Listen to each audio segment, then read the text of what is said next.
Right. So today, that's the same. Skill is the most actionable bring at a $1K laptop. Most operators believe the partnership rate is negotiated. Right. So today the move is pick skill as the bring, decide whether you front spend or not. 5 places in 2026. Stacked conditional. Each multiplier varies materially with list quality, sender history, sector. 6 terms every time in writing, signed before any work begins. There's a structural ceiling at When the new operator has turned away 2 or more good partnership offers in 90 days.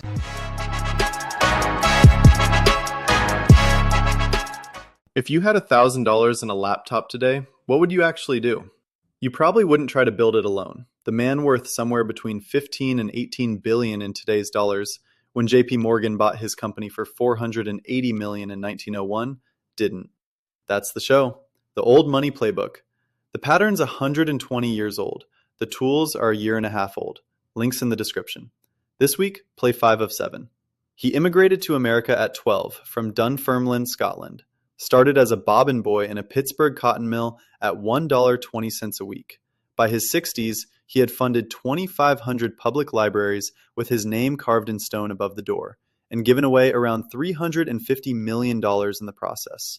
Andrew Carnegie. I started outside the steelworks as a telegraph boy, Pennsylvania Railroad, saw fortunes made on the wire while I delivered them, bought my first shares, Adams Express, with money my mother mortgaged the house to lend me, made more in dividends that year than I made in wages. The lesson, you understand, was that capital compounded faster than labor ever could. So I never built a mill alone. Frick handled Coke. Schwab ran the works. Phipps watched the books. Each man held equity. I sourced the capital. I picked the partners. I watched the per-ton cost. The mills were ours, not mine. That distinction was the whole company. So someone listening to this is 6 months into the bootstrap. Maybe she's run a few meta ad campaigns for a friend's Shopify store.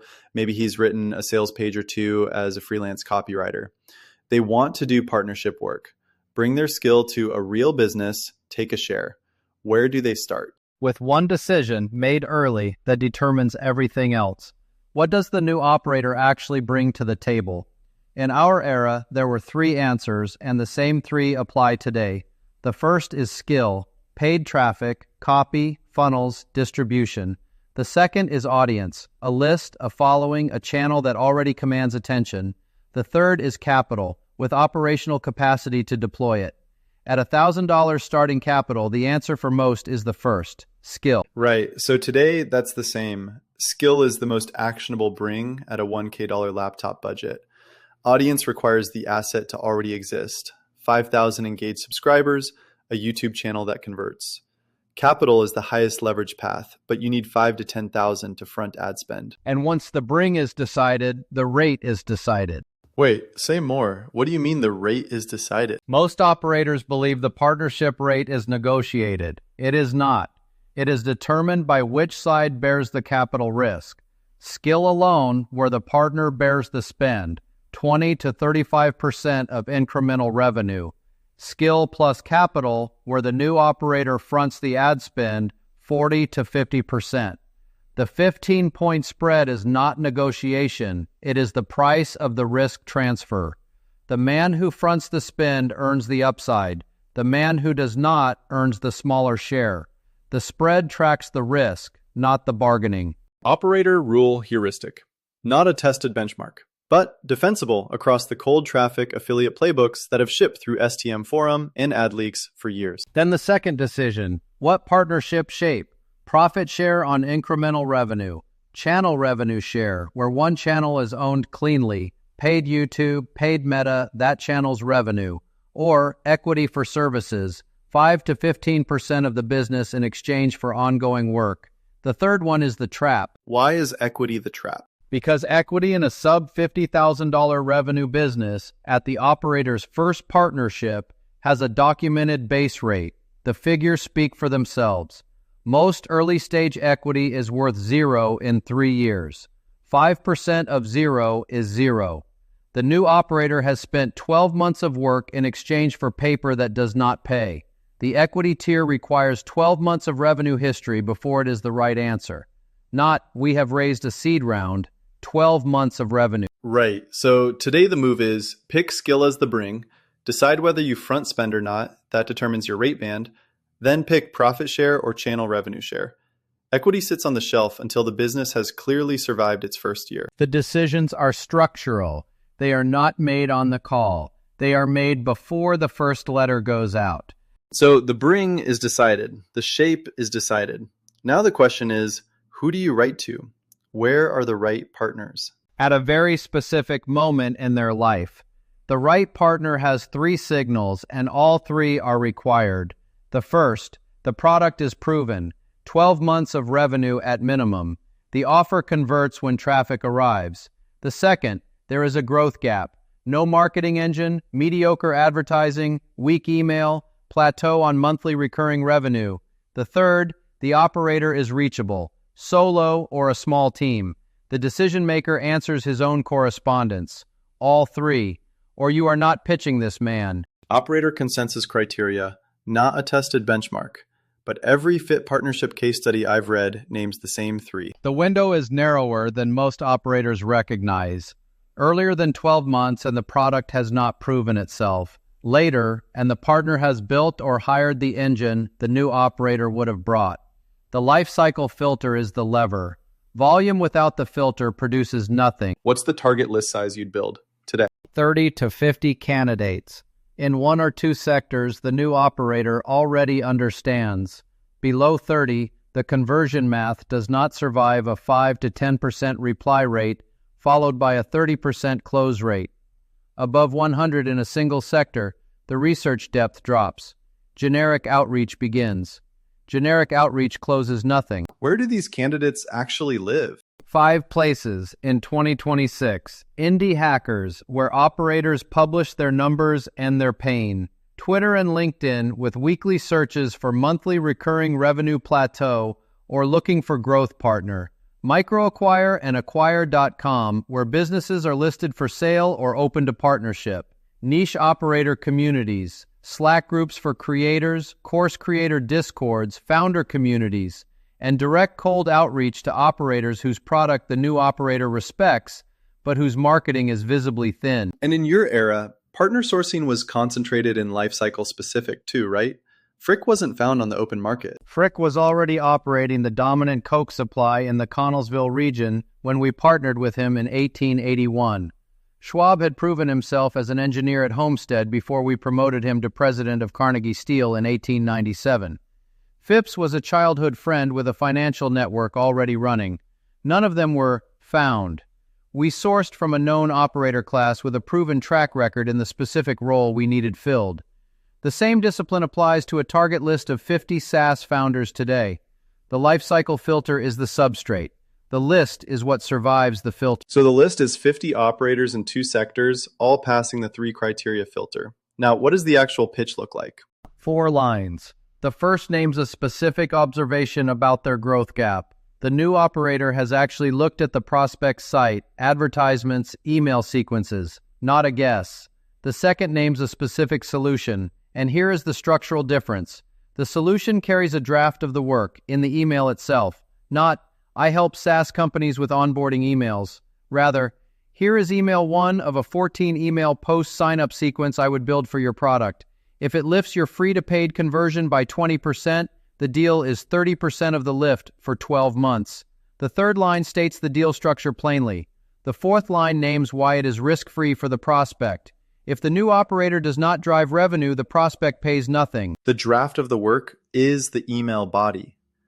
Same structural move as a Hopkins-style spec rewrite.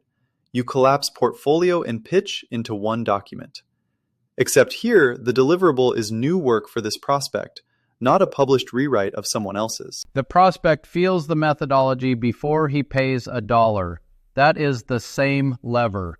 The deal structure goes in the cold letter, not on the call. Most operators bury the structure for the call. The call then goes off rails because the prospect arrives expecting a different ask. Surface the structure up front, the call is short. What's the conversion math for partnership outreach? It's slower than fixed fee freelance.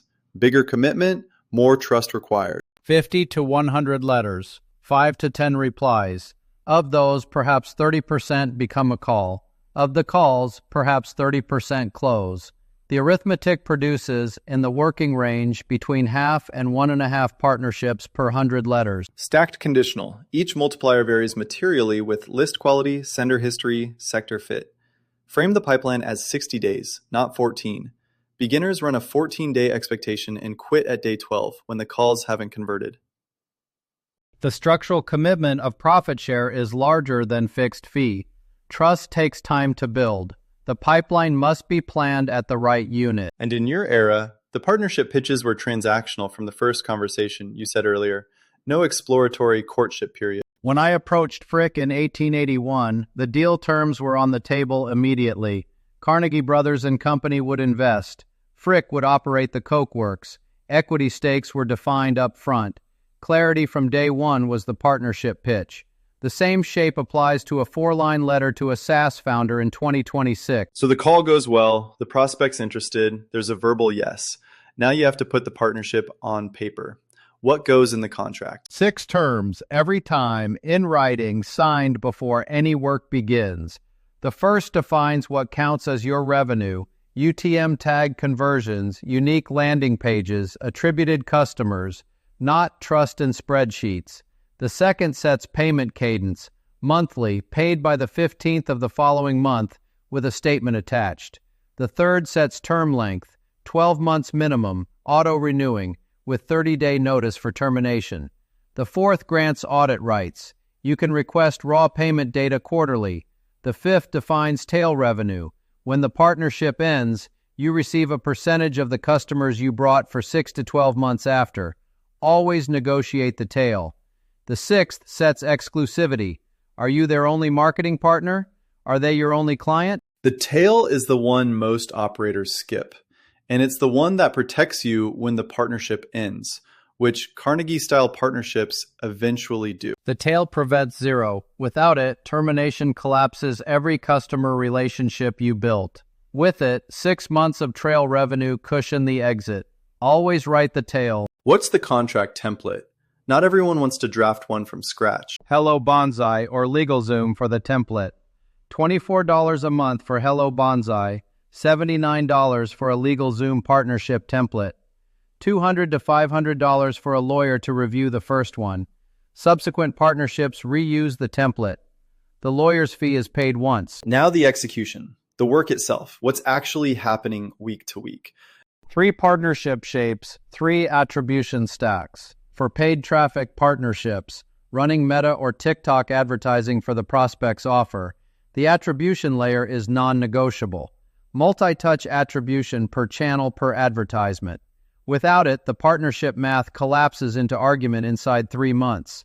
For e-commerce partnerships, the Pixel and Lifecycle stack from Triple Whale handles the attribution. For email and funnel partnerships, building a sequence inside the prospect's existing system, native A/B testing inside the email service handles it. ActiveCampaign is the automation backbone for email side work. System.io rebuilds funnel infrastructure when the prospect stack is broken from the ground up. The attribution layer is the modern equivalent of your cost per ton ledger at Carnegie Steel. Watch the costs and the profits will take care of themselves. We tracked cost per ton daily, broken down by raw material, by labor, by energy, by transport. Lefferts pioneered the format. The partner equity structure only worked because every operating partner could see, at the unit level, what his decisions were generating. Without the ledger, the partnership math collapses. And the modern instrument that does what Lefferts' cost ledger did? If I were running this in 2026, and I would, the work begins with an attribution-grade ledger. The instrument is Hyros. Multi-touch attribution per channel per advertisement. Cost per customer surfaces against the new operator's contribution, not against the partner's baseline, around $500 a month at the entry tier. In a skill-only partnership, the prospect pays it. In a skill plus capital partnership where the operator fronts the ad spend, the operator pays it. oldmoneyplaybook.com/Hyros if you want it. The attribution stack is the dependency that determines whether the partnership survives month 4. There's no clean profit share without. And the reporting cadence, weekly, by Loom or video summary, with a dashboard the partner can open at any hour. Most partnerships do not die from performance failure, they die from communication failure. Over-communicate by default. The partner who knows what is being done and why does not terminate the contract in month 7. And finally, what about the trap of accepting performance bonus deals without baseline data first? A performance bonus without baseline data captured in writing before the engagement begins is unclaimable. The contract is enforceable only when the starting line is documented. The new operator must always pull baseline numbers before the work begins. Without that, the lift cannot be proved at month 60, and the bonus is paid in promises. So the first partnership lands, goes well, runs profitably for 6 months. The new operator wants to take on a second. What's the rule? The first rule is the one most operators ignore. Add the next partnership only when the current one is profitable and running on systems. 10 hours per week per partnership is the threshold. If a partnership consumes more than that, the system is broken. Fix the system before adding load. The second partnership joins the stack when partnership 1 runs on automation, not on attention. And there's a structural ceiling at 4. 4 solo. Past 4, attention quality drops below the threshold and partnerships start to die. The ceiling is structural, not motivational. Operators' consensus heuristic, but defensible. Every solo growth partnership case study in the literature names the same number, give or take 1. Past 4, the new operator does not add partnerships, he adds operators. This is the Frick move, the partnership of partnerships move. How does it work mechanically? When the new operator has turned away 2 or more good partnership offers in 90 days for capacity reasons, that is the trigger. Not a feeling of busyness, a specific countable event, turnaway count. At that moment, find an operator partner who is already running smaller growth partnership work. Offer them 30 to 40% of your profit share, not a salary, in exchange for executing in partnerships under your management. They get scale they could not reach solo. You get capacity past the 4 cap. The team cap goes from 4 solo to 8 to 12 stacked. Preview. In the math, you keep 60 to 70% of the original cut. The operator takes 30 to 40% of yours. The team cap clears the structural ceiling. That is the structural inversion.